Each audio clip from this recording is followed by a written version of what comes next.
একটা মেয়ের না মানে কি আসলেই না, নাকি তার পোশাক, তার জীবনযাপন, তার চালচলনই তাকে সমাজের চোখে সহজলভ্য বানিয়ে দেয়?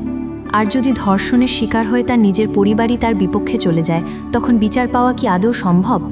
এমনই কিছু কঠিন এবং অস্বস্তিকর প্রশ্ন নিয়ে নির্মিত হয়েছে সিরিজ মোবারকনামা, যেখানে মোশাররফ করিমের মতো একজন সৎ কিন্তু প্রচণ্ড রাগী উকিল লড়েন এমন এক কেস যা জেতা প্রায় অসম্ভব। আজকের ভিডিওতে আমরা ডুব দেব মোবারকনামার সেই জগতে, যেখানে প্রতিটি চরিত্রই আমাদের সমাজের এক বাস্তব প্রতিচ্ছবি। ঘটনার রাতে ছাদে ছিল দুজন, নতুন দুলাভাই আর তার শালী। সকালে মেয়েটা দাবি করল তাকে ধর্ষণ করা হয়েছে, কিন্তু সমাজ, এমনকি তার নিজের পরিবারও তার দিকেই আঙুল তুলল। এই অসম্ভব লড়াইয়ে তার পাশে এসে দাঁড়ায় মোবারক, এক উকিল যে নিজেই নিজের অতীতের সাথে লড়ছে। মোবারক কি পারবে সমাজের স্রোতের বিপরীতে গিয়ে সত্যিটা বের করে আনতে, নাকি হেরে যাবে সিস্টেমের কাছে? আজকের ভিডিওতে মোবারকনামা সিরিজের সম্পূর্ণ গল্প ও তার গভীরতা নিয়ে কথা বলবো। শেষের টুইস্টটা কিন্তু মিস করবেন না। সিরিজের শুরুতেই আমরা মোবারককে দেখি এক হার্ডওয়্যারের দোকানে কর্মরত। দোকানের মালিক বাবর তার উপর প্রচণ্ড ক্ষিপ্ত, কারণ মোবারক দোকানে থাকা মেয়াদোত্তীর্ণ পণ্য বিক্রি করতে সাফ না জানিয়ে দিয়েছে। বিষয়টি নিয়ে মালিক বাবুর প্রথমে বোঝানোর চেষ্টা করে, মাত্র 3 দিনের ডেট ওভার হয়েছে, এর জন্য কি লাখ টাকার জিনিস ফেলে দেব? কিন্তু মোবারকের নীরবতা আর নীতির প্রতি অবিচল মনোভাব দেখে বাবুর তাকে আজে বাজে কথা শোনাতে শুরু করে।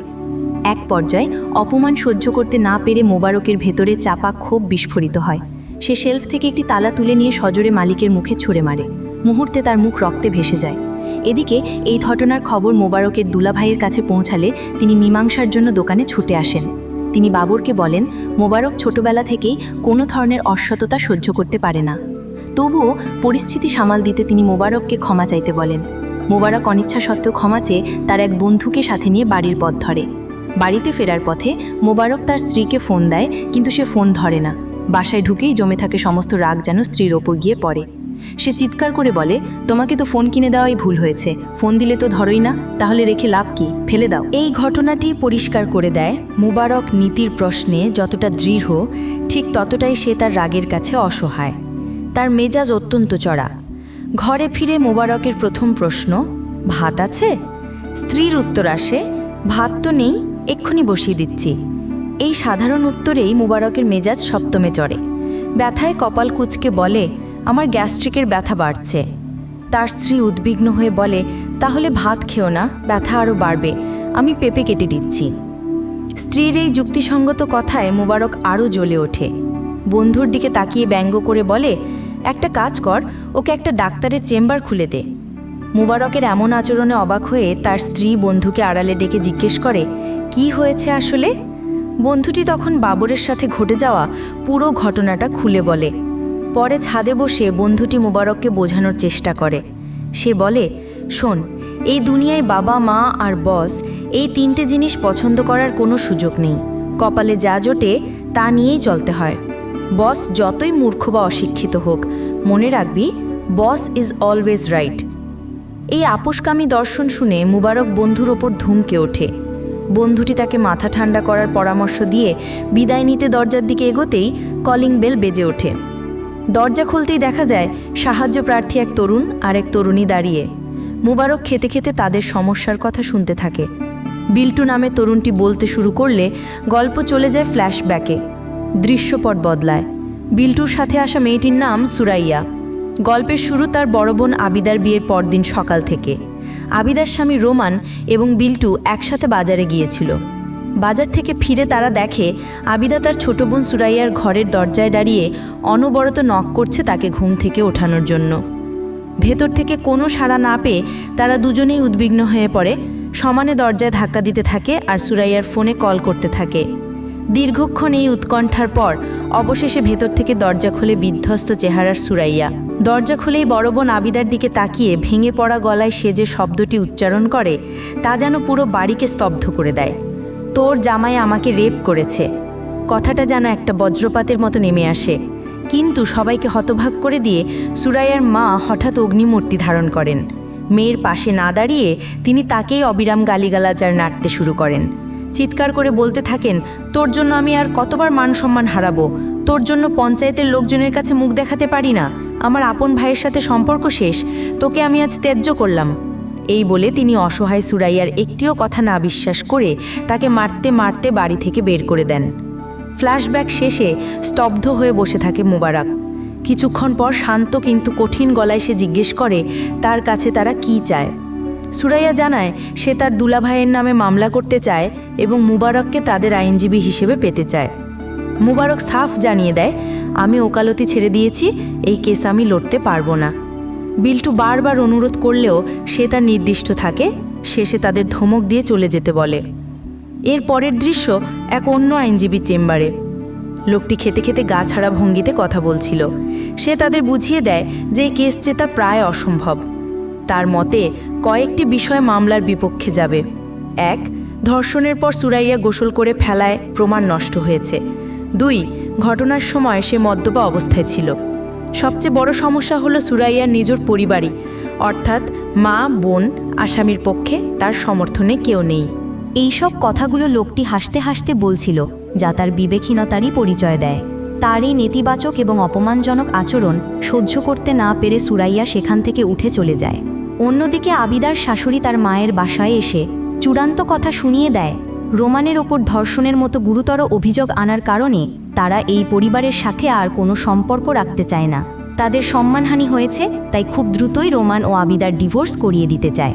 মেয়ের সংসার বাঁচাতে আবিদার মা মরিয়া হয়ে ওঠেন এবং সব দোষ সুরাইয়ার উপর চাপিয়ে পরিস্থিতি সামাল দেওয়ার চেষ্টা করেন। কিন্তু আবিদার শাশুড়ি কোনো কথাই শুনতে নারাজ। তিনি ডিভোর্সের ঘোষণাই চূড়ান্ত ধরে রোমানকে নিয়ে সেখান থেকে চলে যান। যাওয়ার আগে রোমান আবিদাকে বলে যায়, টেনশন করো না, মায়ের মাথা ঠান্ডা হলেই আমি তোমার কাছে ফিরব। রাতে নিজের ঘরে শুয়েছিল মোবারক। তার স্ত্রী এসে সুরাইয়ার কেসটি নেওয়ার জন্য অনুরোধ করে, কিন্তু মোবারক এক কথায় নাকচ করে দেয়, আমি আর কখনোই কোর্টে ঝামেলায় ঢুকব না। তার স্ত্রীর যুক্তির জবাবে সে যোগ করে, হয়তো মেয়েটার তার দুলাভাইয়ের সাথে প্রেমের সম্পর্ক ছিল।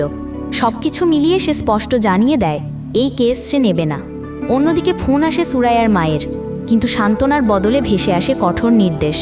রোমানের নামে কোনো মামলা করা চলবে না, বরং তার আর তার পরিবারের কাছে ক্ষমা চেয়ে বোনের সংসারটা বাঁচাতে হবে। সুরাইয়া প্রতিবাদ করে বলে, তুমি মা না অন্য কিছু, আমি আমার বোনকে কোনো ধর্ষকের সাথে থাকতে দেব না, এই কেস আমি করবই। তার মা তখন শীতল গলায় বলে, তোর ইজ্জত তো অনেক আগেই গেছে, এটা আর নতুন কি? এই একটি বাক্যই যেন সুরাইয়ার সমস্ত শক্তি কেড়ে নেয়। ফোনটা সজোরে ছুঁড়ে ফেলে, কান্নায় ভেঙে পড়ে সে। সুরাইয়ার অতীত জীবনের অনেকখানি এখানে ধোঁয়াশায় ঢাকা থেকে যায়। একই রাতে নিজের ঘরে বসে ড্রিঙ্ক করছিল মোবারক। অ্যালকোহলের ঘোর নয়, বরং তার চোখে ভাসছিল অতীতের যন্ত্রণাময় স্মৃতি। তার বাবা চরিত্রের দিক থেকে সুবিধের ছিলেন না কখনোই। তার কারণে মোবারক আর তার মায়ের জীবন ছিল দুর্বিষহ। ছোটবেলার সেই স্মৃতিগুলো ফিরে আসে। বাবার অফিসের এক মেয়ের সাথে তার অনৈতিক সম্পর্ক ছিল। লোকটি জোর করে মেয়েটির সাথে শারীরিক সম্পর্ক স্থাপন করে, যার ফলে মেয়েটি অন্তঃসত্ত্বা হয়ে পড়ে। সাহায্যের জন্য সেই অসহায় মেয়েটি এসেছিল মোবারকের মায়ের কাছে। সবকিছু জেনে যাওয়ার পর তার বাবা মোবারকের মায়ের ওপর চালায় পাশবিক নির্যাতন। এরপরের দৃশ্যেই দেখানো হয় মানসিক ভারসাম্য হারিয়ে ফেলা তার মাকে রাখা হয়েছে এক মানসিক হাসপাতালে। অতীতের এই ক্ষতগুলোই যেন মোবারককে আজ ভেতর থেকে কুড়ে কুড়ে খাচ্ছিল। ড্রিঙ্কের গ্লাসে চুমুক দিতে দিতে মোবারকের মনে পড়ে তার জীবনের সবচেয়ে বড় ব্যর্থতার কথা। আইনজীবী হিসেবে একসময় সে ভুলভাবে একটি কেস লড়েছিল, যার ফলে একজন নির্দোষ লোকের ফাঁসি হয়ে যায় আর আসল অপরাধীরা বেকসুর খালাস পেয়ে যায়। সেই অপরাধবোধ আর গ্লাঞ্জ থেকে সে ওকালতি পেশাটাকেই বিদায় জানিয়েছিল। নিজের জীবনের সমস্ত অন্ধকার সময়ের সাথে যখন সে অসহায় সুরাইয়ার মুখটা মেলায়, তখন তার ভেতরে ঘুমিয়ে থাকা বিবেক যেন জেগে ওঠে। অন্যদিকে আবিদা মরিয়া হয়ে রোমানকে একের পর এক ফোন করতে থাকে, কিন্তু অপর প্রান্ত থেকে রোমান বারবার কল কেটে দেয়। বাসা থেকে বিতাড়িত হয়ে সুরাইয়া উঠেছিল এক হোস্টেলে। সেখানেই একদিন সকালে মোবারক তার বন্ধুকে নিয়ে হাজির হয়। সুরাইয়ার সামনে দাঁড়িয়ে মোবারক দৃঢ় গলায় বলে, আমি সিদ্ধান্ত নিয়েছি, তোমার কেসটা আমি লড়ব। সে সুরাইয়াকে অভয় দিয়ে বলে, তুমি চিন্তা করো না, এই কেস আমরা জিতবই। এই মুবারকের পেছনের মানুষটিকে আরও ভালোভাবে চেনাতে গল্প চলে যায় আরেকটি ফ্ল্যাশব্যাকে, মুবারক আর তার স্ত্রীর বিয়ের দিনে। তারা ছিল খালাতো ভাই বোন। মোবারকের স্ত্রীর বিয়ে ঠিক হয়েছিল অন্য এক ছেলের সাথে। বিয়ের আসরে বরপক্ষ যৌতুকের জন্য মোবারকের খালুর ওপর চাপ দিচ্ছিল এবং তার সাথে চরম দুর্ব্যবহার করছিল। মোবারক, যে কিনা কোনো অন্যায় সহ্য করতে পারে না, তার খালুর এই অপমান দেখে নিজেকে আর স্থির রাখতে পারেনি। সে বরপক্ষের একজনকে সজোরে চড় মারে। ফলস্বরূপ বিয়েটা সেখানেই ভেঙে যায়। মেয়ের ভবিষ্যৎ নিয়ে যখন তার খালু দুশ্চিন্তায় ভেঙে পড়েন তখন মোবারক এগিয়ে যায়। সে তার খালাতো বোনের সামনে দাঁড়িয়ে সরাসরি প্রস্তাব দেয়, তুই কি আমাকে বিয়ে করবি? পরিবারের সকলের সম্মতিতে সেই আসরেই তাদের বিয়ে হয়ে যায়। অতীতের এই স্মৃতিগুলোই যেন মোবারককে তার মূল পরিচয়ে ফিরিয়ে আনে। বহু বছর পর সে আবার গায়ে জড়ায় তার কালো কোট। সমস্ত দ্বিধা ঝেড়ে ফেলে নতুন করে ন্যায় বিচারের জন্য সে পা বাড়ায় কোর্টের দিকে। বহু বছর পর কোর্টের চেনা বারান্দায় পা রাখতেই মোবারকের অতীতের দুঃসহ স্মৃতিগুলো ভূতের মতো তাকে তাড়া করে ফেরে। তার পরিচিত আইনজীবীরা এগিয়ে এসে কথা বলে। তাদের চোখে মুখে সম্মান আর আন্তরিকতা দেখে বোঝা যায় একসময় আইনজীবী হিসেবে তার নামডাক ছিল। কিন্তু কোর্টরুমে প্রবেশ করতেই তার চোখের সামনে ভেসে ওঠে সেই শেষ কেসের বিভীষিকা। ফ্ল্যাশব্যাকে দেখা যায় এক বৃদ্ধ তাকে বলছেন তিনি তো দ্রুতই মারা যাবেন, তাই তার মৃত্যুকে ব্যবহার করে যেন সাহিল নামের এক ছেলেকে খুনের মামলায় ফাঁসানো হয়। পরিকল্পনা অনুযায়ী সাহিলের হাতে অস্ত্র ধরিয়ে তার সারা শরীরে রক্ত মাখিয়ে একটা সিসিটিভি ক্যামেরার সামনে দিয়ে দৌড়ে পালাতে বাধ্য করা হয়। এই সাজানো প্রমাণের ভিত্তিতেই মোবারক অজান্তে এক নিরপরাধ তরুণের বিরুদ্ধে কেস লড়ে তাকে শাস্তি দিয়েছিল। যেদিন মোবারক এই ভয়ঙ্কর সত্যটা জানতে পারে সেদিন বাসায় ফিরে সে মানসিকভাবে ভেঙে পড়ে এবং হঠাৎ অসুস্থ হয়ে যায়। তাকে ধরতে গিয়ে তার গর্ভবতী স্ত্রী পা পিছলে পড়ে যায়, যার ফলে তার মিসক্যারেজ হয়ে যায়। পেশাগত ব্যর্থতা আর ব্যক্তিগত জীবনের এই অপূরণীয় ক্ষতি, এই দুইয়ের ভারে মোবারক নিজেকে আর ক্ষমা করতে পারেনি। সেই অপরাধ বোধ থেকেই সে ওকালতি ছেড়ে দিয়েছিল। গল্প বর্তমানে ফেরে। মোবারক সুরাইয়াকে মেডিকেল পরীক্ষার জন্য নিয়ে যায়। সেখানে ধর্ষণের সময়কার কিছু ব্যক্তিগত ও অপমানজনক প্রশ্নের মুখোমুখি হয়ে সুরাইয়া ভেঙে পড়ে। সে মোবারকের কাছে এসে বলে, আমি এই কেস আর লড়তে চাই না। এই কথা শুনে মোবারকের ভেতরের সমস্ত রাগ যেন ফেটে পড়ে। সে চিৎকার করে বলে, আমি জানতাম তোমার মধ্যেই সমস্যা আছে। তোমারই ঢং দেখার জন্য আমি 4 বছর 3 মাস পরই কালো কোট গায়ে দিইনি। এতদিন বললে কেস করবে, আর এখন কি মনে হচ্ছে রেপ হয়ে তোমার খুব মজা লেগেছে তাই কেস করবে না? এই চরম অপমানে সুরাইয়া সজোরে মোবারকের গালে একটা চড় মারে। মোবারক শান্ত কিন্তু ইস্পাত কঠিন গলায় উত্তর দেয়, এক থাপ্পড়ে তো খেলা শেষ হবে না, আরও 49টা চড় বাকি আছে। তুই কেস করবি, আর যদি এই কেস আমি জেতাতে না পারি তাহলে বাকি 49টা চড় তুই আমাকে মারবি। অন্যায়ের বিরুদ্ধে লড়ার জন্য তার এই প্রবল মানসিক শক্তি মোবারকের আসল পরিচয়। এরপর ধর্ষণের অভিযোগে রোমানকে অ্যারেস্ট করা হয়, আর তখনই গল্পে প্রবেশ করে অ্যাডভোকেট সাবনিন, রোমানের লন্ডন ফেরত চাচাতো বোন। রোমানের মা তার ছেলের কেস লড়ার জন্য তাকে নিযুক্ত করে। সাবনিন রোমানকে বলে সেদিন রাতের সব ঘটনা তাকে খুলে বলতে। এখান থেকেই শুরু হয় রোমানের বয়ান, যা পুরো ঘটনাকে এক নতুন দিকে মোড় দেওয়ার ইঙ্গিত দেয়। রোমান বলতে শুরু করে, সেদিন রাতে সুরাইয়া আর তার বন্ধুরা আমার আর আবিদার বিয়ে উপলক্ষে ছাদে পার্টি করছিল। রোমানের ভাষ্য অনুযায়ী ঘটনার রাতে সেও ছাদে আয়োজিত পার্টিতে ছিল। সেখানে সুরাইয়া এবং তার বন্ধুদের সাথে সেও ড্রিঙ্ক করছিল। আবিদা কয়েকবার এসে পার্টি বন্ধ করতে বললেও সুরাইয়া শোনেনি। অবশেষে প্রতিবেশীদের সমস্যার কথা ভেবে আবিদা নিজেই ছাদে এসে জোর করে পার্টি বন্ধ করে দেয় এবং সবাইকে বাড়ি চলে যেতে বলে। এরপর সে রোমানকে নিয়ে নিজের ঘরে চলে যায়। আর সকালে বাজার থেকে ফিরেই রোমান শোনে এই ভয়ঙ্কর অভিযোগ সে নাকি সুরাইয়াকে ধর্ষণ করেছে। রোমানের মতে এই ছিল সেদিন রাতের আসল ঘটনা। পরদিন কোর্টে অ্যাডভোকেট সাবনিনের সাথে মোবারকের দেখা হয়। বোঝা যায় তারা পূর্ব পরিচিত। তাদের মধ্যে সংক্ষিপ্ত কুশল বিনিময় হয়, কিন্তু দুজনের চোখেই ছিল পেশাগত প্রতিদ্বন্দ্বিতার ছাপ।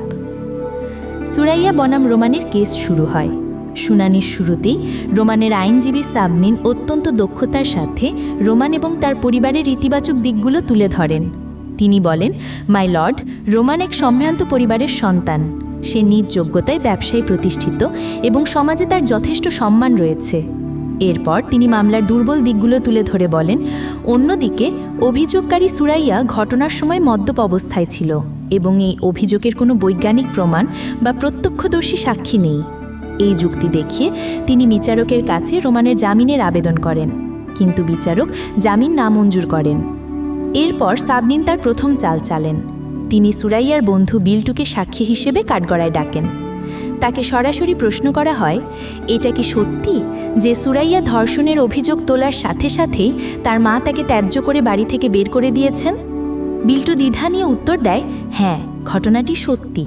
সাবনিন তখন বিচারকের দিকে তাকিয়ে বলেন, মাই লর্ড, শুধু তাই নয়, সুরাইয়ার মা এবং বোন দুজনেই তার বিরুদ্ধে এবং তারা তার শাস্তি চায়। এখন প্রশ্ন হলো, একজন মেয়ের নিজের পরিবারই কেন তার বিরুদ্ধে? সব দিক বিবেচনা করলে অভিযোগের আঙুল যেন ঘুরে ফিরে সুরাইয়ার দিকেই নির্দেশ করছে। এই একটি প্রশ্নেই সাবনিন পুরো মামলার মোড় ঘুরিয়ে দেওয়ার চেষ্টা করেন, যা কোর্টরুমে এক নতুন নাটকীয়তার জন্ম দেয়। অ্যাডভোকেট সাবনিনের পরবর্তী নিশানা ছিল ইন্সপেক্টর আরিফিন জোবায়েদ। তাকে কাঠগড়ায় ডেকে সাবনিন সুরাইয়ার অতীতের এক ঘটনা সামনে নিয়ে আসেন। ইন্সপেক্টর জানান, একবার সুরাইয়া মাতাল অবস্থায় স্কুটি চালাতে গিয়ে একটি টং দোকানের উপর তুলে দিয়েছিল। সেই সময় তিনি তাকে অ্যারেস্ট করেন এবং তার কাছ থেকে 2টি কন্ডোমের প্যাকেট, সিগারেট ও গাঁজা উদ্ধার করেন।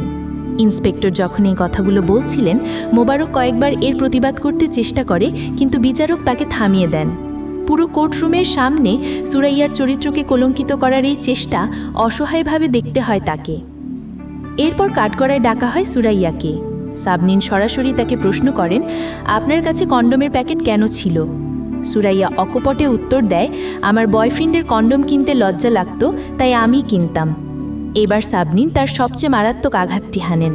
তিনি ব্যঙ্গাত্মক সুরে বলেন, আপনার বোন তো মাশাল্লাহ সুন্দরী, ভদ্র ও রুচিশীল। এমন একটি নতুন বিবাহিত স্ত্রীকে রেখে তার স্বামী আপনার মতো একটি মেয়ের দিকে কেন হাত বাড়াবে? এই কথা শুনে মোবারকের ধৈর্যের বাঁধ ভেঙে যায়। সে তীব্র প্রতিবাদ করে বিচারকের কাছে আর্জি জানায়, যাতে আদালতে এভাবে মানুষের মধ্যে ভেদাভেদ করে এবং চরিত্র হনন করে কথা না বলা হয়। সাবনিন বিচারকের কাছে ক্ষমা চেয়ে নেন, কিন্তু ততক্ষণে যা ক্ষতি হওয়ার হয়ে গেছে। সেদিনের মতো কোর্টের কার্যক্রম শেষ হয়।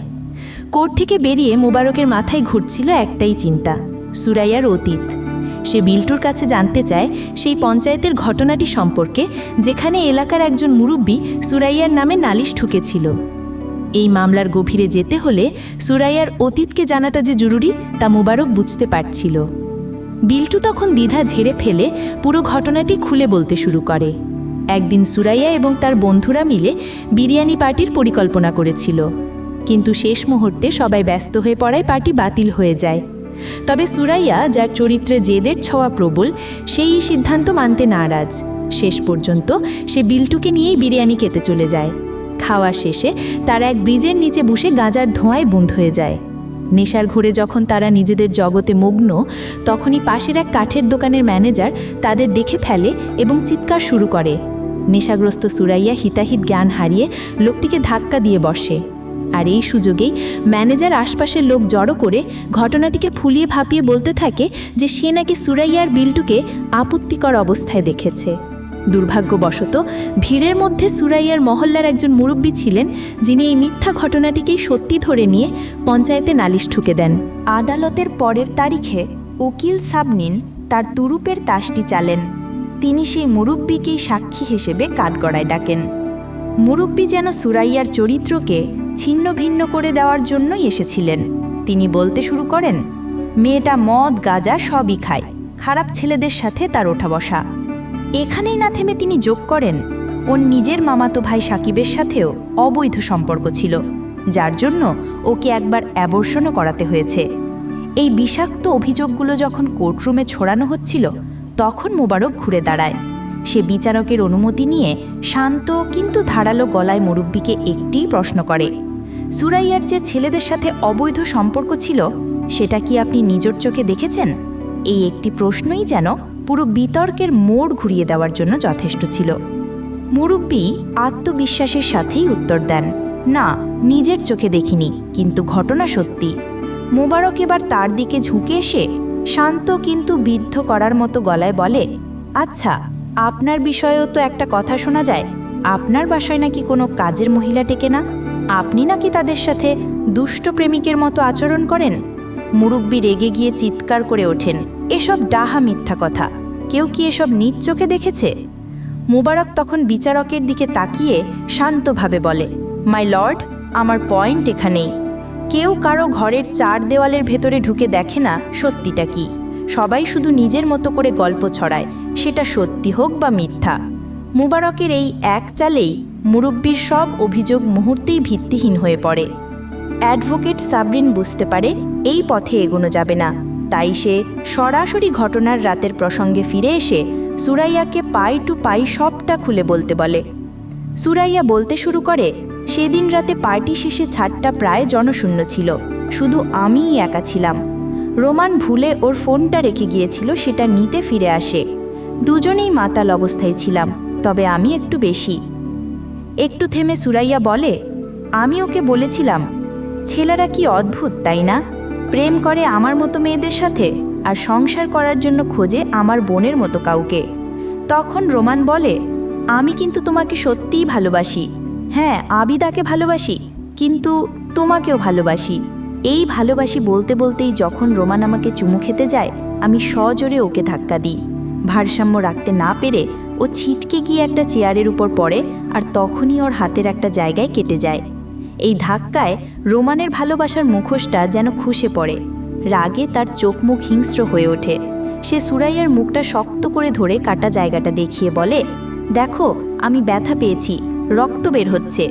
সুরাইয়া আবারও তাকে ধাক্কা দিয়ে ছাদের মেঝেতে ফেলে দেয় এবং সেখান থেকে চলে যেতে উদ্যত হয়, কিন্তু তখনই রোমান পশুর মতো হিংস্র হয়ে ওঠে। সে পেছন থেকে সুরাইয়ার চুল ধরে সজোরে টেনে এনে মেঝেতে আছড়ে ফেলে। সুরাইয়ার সমস্ত বাধা, চিৎকার আর প্রতিবাদ তার পাশবিক শক্তির কাছে হার মানে। সেখানেই রোমান তাকে ধর্ষণ করে। এই ঘটনার বিবরণ শুনেও উকিল সাবরিন সুরাইয়াকে একজন খারাপ মেয়ে হিসেবে প্রতিষ্ঠা করার চেষ্টা চালিয়ে যান। কিন্তু এবার সুরাইয়া আর চুপ থাকে না। তার কণ্ঠের সমস্ত শক্তি দিয়ে সে প্রতিবাদ করে ওঠে, হ্যাঁ, আমি মদ খাই, গাঁজা খাই, নেশা করি, আমি ছোট পোশাক পরি, কারণ এটা আমার জীবন, আমার শরীর, আমার ইচ্ছে। কিন্তু তার মানে এই নয় যে যে কেউ এসে যখন তখন আমার শরীরে হাত দেওয়ার অধিকার পেয়ে যায়। আমি তো কারো কোনো ক্ষতি করি না, তাহলে আমার সাথেই কেন এমন হবে? সুরাইয়ার এই জোরালো বক্তব্যে কোর্টরুমে মুহূর্তের জন্য নীরবতা নেমে আসে। অ্যাডভোকেট সাবরিন বুঝতে পারেন এই পথে আর এগোনো যাবে না, তাই সে কৌশল বদলে তাদের পরিচয়ের শুরুর দিকে ফিরে যান এবং জিজ্ঞাসা করেন রোমানের সাথে তার প্রথম পরিচয় কিভাবে হয়েছিল। সুরাইয়া জানায়, তার ইউনিভার্সিটির একটি কাজের সূত্রে রোমানের অফিসে তাদের প্রথম দেখা হয়। এরপর থেকেই ফোনে তাদের মধ্যে কথোপকথন শুরু হয়। ধীরে ধীরে তাদের মধ্যে এক ধরনের প্রেমের সম্পর্ক গড়ে ওঠে। তারা একসাথে ঘুরত, সময় কাটাতো, দিনগুলো ভালোই কাটছিল। একদিন সুরাইয়া তার বড় বোন আবিদার সাথে রোমানকে পরিচয় করিয়ে দেয়, আর সেদিনই সব বদলে যায়। প্রথম দেখাতেই রোমান আবিদার প্রেমে পড়ে যায় এবং সেদিনই সে সুরাইয়াকে জানায় যে সে আবিদাকে বিয়ে করতে চায়। এই কথাটা সুরাইয়ার বুকে ছুরির মতো বিঁধেছিল।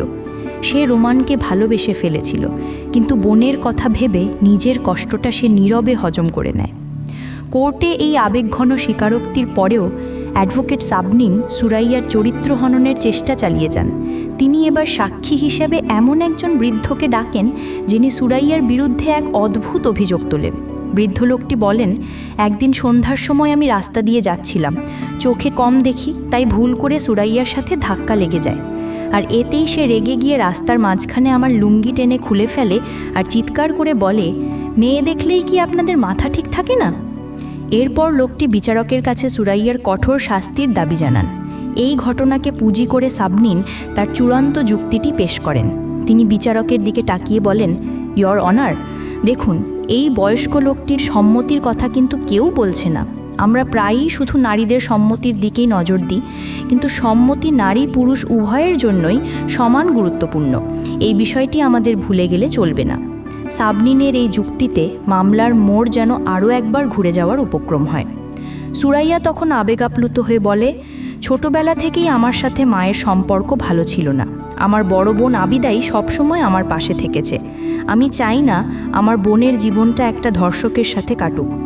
এই কথাটি আবিদা সহ কোর্টরুমে উপস্থিত সবাইকে নাড়া দেয়। এরপর কাঠগড়ায় ডাকা হয় বিল্টুকে। বিল্টু জানায় সে মদ খেতে পারে না, তাই ঘটনার রাতে সে মাতাল ছিল না, কিন্তু সে রোমানকে একটি গ্লাসে কিছু একটা মেশাতে দেখেছিল, আর দুর্ভাগ্যবশত সেই গ্লাসটিই সে সুরাইয়াকে দিয়েছিল। এই কথা শোনার সাথে সাথেই অ্যাডভোকেট সাবরিন তার চূড়ান্ত চালটি চালেন। তিনি একটি হাইপোথেসিস দাঁড় করান। ইয়োর অনার, বিল্টু জানতো যে সে ছাড়া বাকি সবাই মাতাল ছিল। সে এই সুযোগটিই নিয়েছে। সে সুরাইয়ার গ্লাসে ঘুমের ওষুধ মিশিয়ে দেয় যাতে তার অবস্থা আরও খারাপ হয়ে যায়। এরপর সবাই চলে গেলে বিল্টুই সুরাইয়াকে ধর্ষণ করে। আর সকালে যখন সুরাইয়া সবটা বুঝতে পারে, বিল্টু তাকে বুঝিয়ে দেয় যে এই কাজ রোমান করেছে। বিচারক সাবনিনকে জিজ্ঞেস করেন, আপনার এই বিবৃতির কোনো প্রমাণ আছে? সাবনিন উত্তর দেন, না, প্রমাণ নেই, কিন্তু প্রতিপক্ষের কাছেও তো কোনো প্রমাণ নেই যে রোমানই এই কাজ করেছে।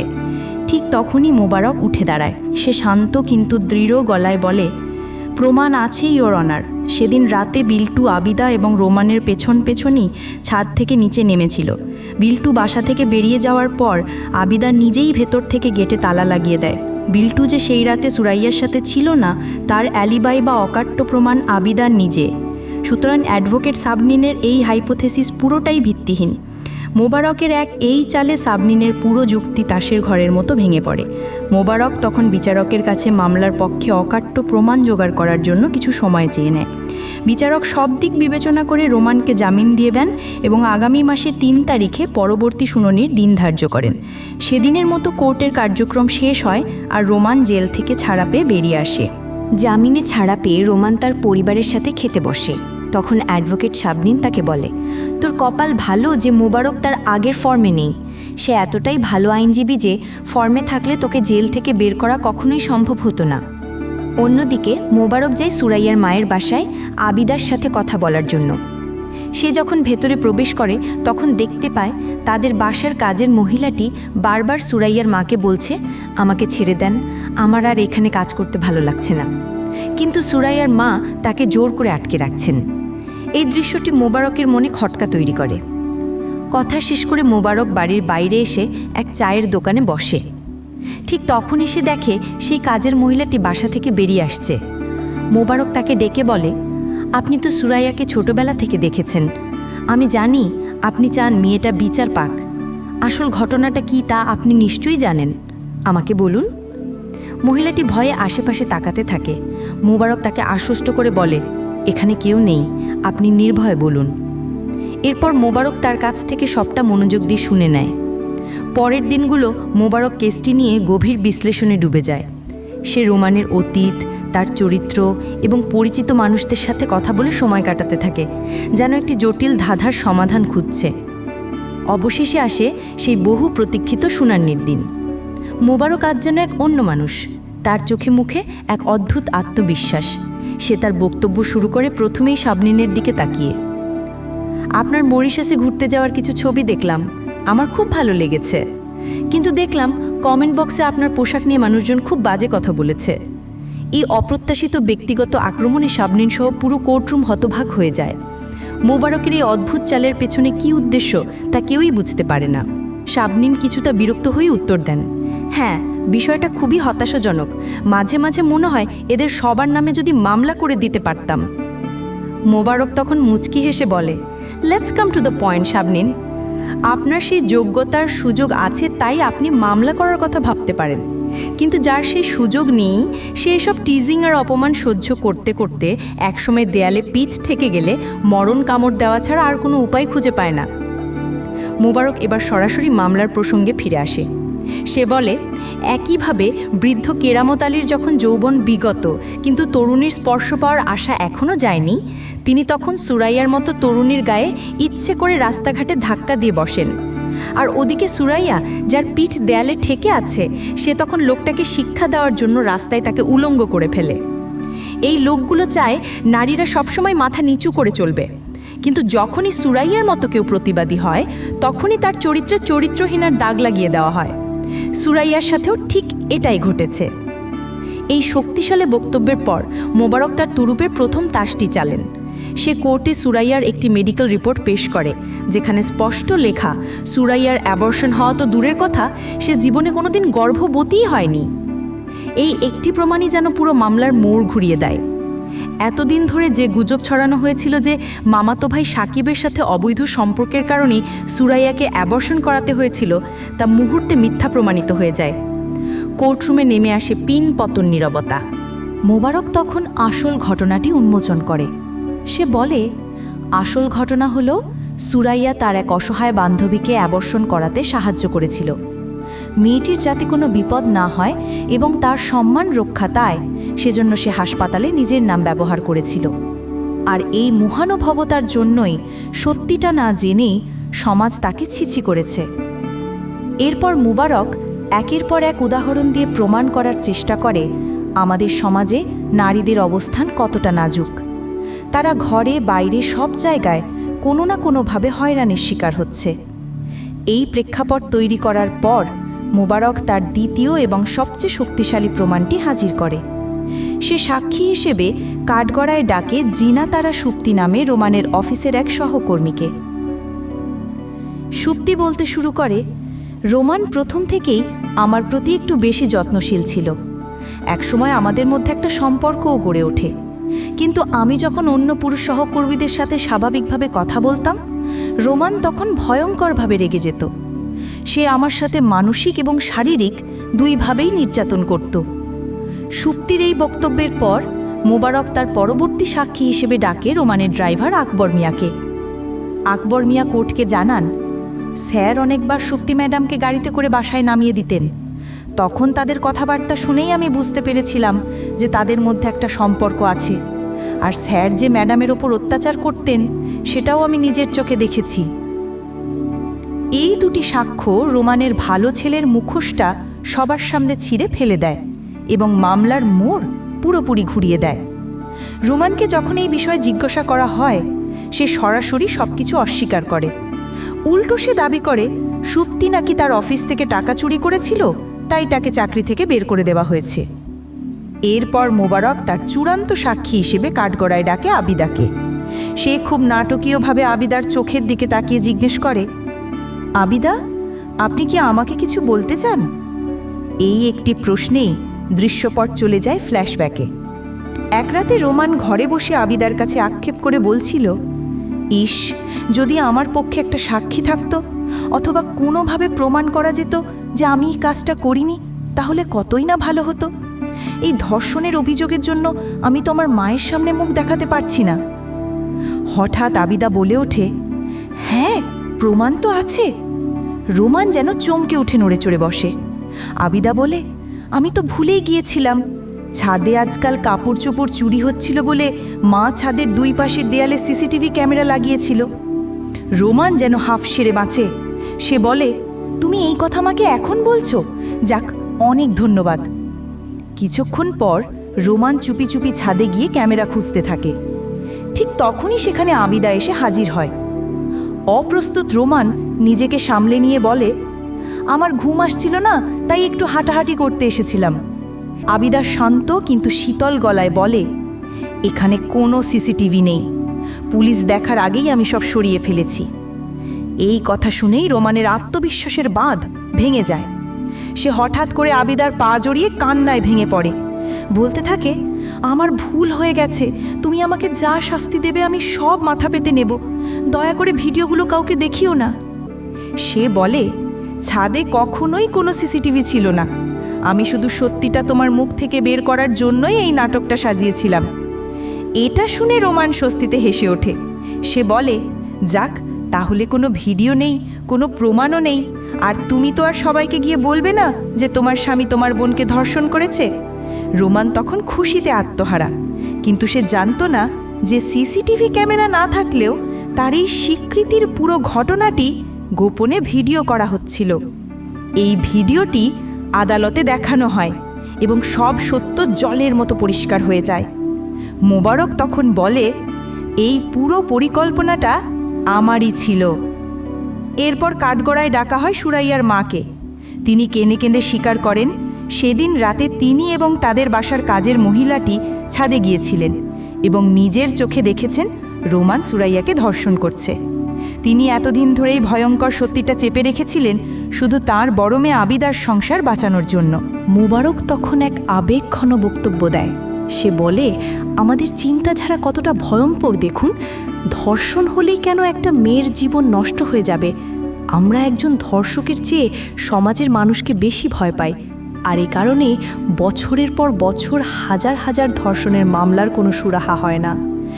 সবশেষে মোবারক সাবরিনের দিকে তাকিয়ে তার একটি কথা মনে করিয়ে দেয়। আপনি একবার বলেছিলেন ঘরে সুন্দরী স্ত্রী থাকা সত্ত্বেও রোমান কেন অসুন্দরী সুরাইয়াকে ধর্ষণ করবে? প্রথমত, মনোবিজ্ঞানে এর কোনো ব্যাখ্যা নেই। দ্বিতীয়ত, আমাদের কারো এই অধিকার নেই যে আমরা প্রকৃতির সৃষ্টিকে অসুন্দর বলে অপমান করব। মোবারকের এই যুক্তিতে পুরো কোর্টরুম স্তব্ধ হয়ে যায়। একটা ব্যাপার আছে, আমাদের এই উপমহাদেশে একটা ভয়ঙ্কর ধারণা প্রচলিত আছে, নারীর না মানে নাকি হ্যাঁ। আর এই বিষাক্ত মানসিকতার উপর ভিত্তি করেই অগণিত নারী, এমনকি বিবাহিত নারীরাও ধর্ষণের শিকার হয়। মোবারক বলে চলে, আসলে আমাদের নিজেদেরকে বুঝতে হবে, আর তার চেয়েও জরুরি আমাদের ভবিষ্যৎ প্রজন্মকে বোঝাতে হবে নারীর আসল অবস্থান সম্পর্কে। একজন নারী স্বাধীনভাবে চললে, স্কুটি চালালে বা নেশা করলেই তাকে সহজলভ্য মনে করার কোনো কারণ নেই। নারীর না মানে না, অ্যান্ড দ্যাটস ইট। বিচারক তখন অ্যাডভোকেট সাবনিনের দিকে তাকান, তিনি আর কিছু বলতে চান কিনা জানতে চান। এক মুহূর্তের নীরবতার পর সাবনিন মাথা নেড়ে জানিয়ে দেন তার আর কিছুই বলার নেই। কোর্টরুমে নেমে আসে চূড়ান্ত মুহূর্তের অপেক্ষা। বিচারক তার রায় ঘোষণা করেন এবং রোমানকে দোষী সাব্যস্ত করা হয়। মুহূর্তেই কোর্টরুমে এক আনন্দের লহর বয়ে যায়। সবাই এসে মোবারককে অভিনন্দন জানায়। কিন্তু সবচেয়ে আবেগঘন মুহূর্তটি তৈরি হয় যখন সুরাইয়ার মা ও বোন তাকে বুকে জড়িয়ে ধরে কান্নায় ভেঙে পড়েন। কোর্টরুমের কোলাহল পেছনে ফেলে মোবারক বেরিয়ে এসে তার স্ত্রীর সাথে মিলিত হয়। তাদের দুজনের মুখেই ছিল এক দীর্ঘ লড়াই জেতার প্রশান্তি। তারা গাড়িতে উঠতে যাবে, ঠিক তখনই পেছন থেকে কেউ একজন তার নাম ধরে রাখে, মোবারক। মোবারক পেছনে ঘুরতেই লোকটিকে দেখে তার রক্ত হিম হয়ে যায়। লোকটি একটা রহস্যময় হাসি দিয়ে বলে, ভয় পেয়েছেন? ভালো, শত্রুর মনে ভয় জিয়ে রাখাই ভালো। লোকটির পরিচয় আর জানা যায় না। আর এই অমীমাংসিত রহস্যের মধ্যতেই শেষ হয় মোবারক নামা সিরিজটি।